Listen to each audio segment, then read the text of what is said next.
Hello guys, જય માતાજી, જય દ્વારકાધીશ. સ્વાગત છે તમારું અમારા ત્રીજા બ્લોગમાં. આજે હું ને વનરાજ અમારા ઘરે સાંજે ક્રિકેટ રમીએ છીએ. મેં કીધું લાવો, આજ સવારનો ટાઈમ મળ્યો નથી. મેં કીધું તમને એક બ્લોગ બનાવું ને બતાવું. વનરાજ, આજે અમે સાંજે અમારા ઘરે ક્રિકેટ રમતા હતા, બધું તમને બતાવું.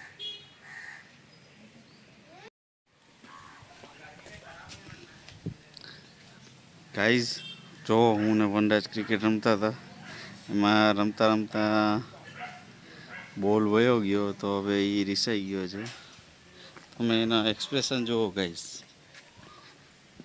જો અધા પાડીને ઊભો છે અને રિસાઈ ગયો છે, અને મારી સાથે બોલતો નથી. અને આજે ને આ આવી જ રીતે મને હેરાન કરે છે. આ તમે જોઈ શકો છો. જો આવ્યો, જો જુઓ, જો હમણાં આવશે મારી પાસે. અને હવે અમે પાછા રમશું. હું બેટ લઈશ તો મારી પાસેથી બેટ લઈ લઈશ. જો છે, હવે અમે પાછા ક્રિકેટ ચાલુ કરી દઈશું. હવે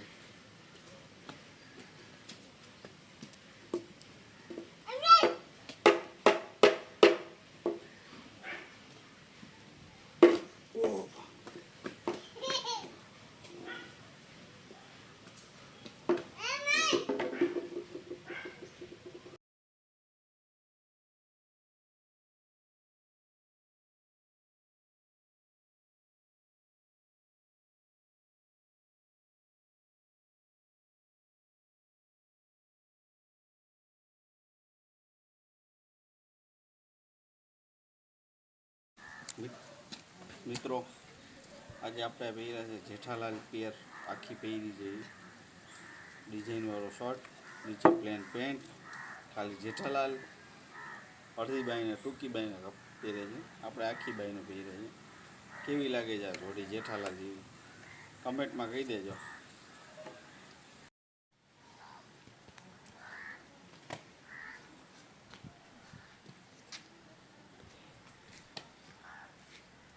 હું આજે આ ક્રિકેટ રમ્યો ઘણા દિવસે મારા સન વનરાજ સાથે, પણ બહુ મજા આવી ગઈ, બહુ આનંદ થયો. જૂના દિવસો મારા યાદ આવી ગયા. પહેલાં હું આવું સ્લિમ બોડી પતલો જ હતો, હા તો હવે આ જેઠાલાલ જેવો થઈ ગયો. બાકી હું પહેલાં બહુ ચકાચકા મારી હતો. મોજીલા બાપુ ક્રિકેટ રમીને થાકી ગયા, એટલે વિચાર કર્યો કે ગાડી ચલાવી છે.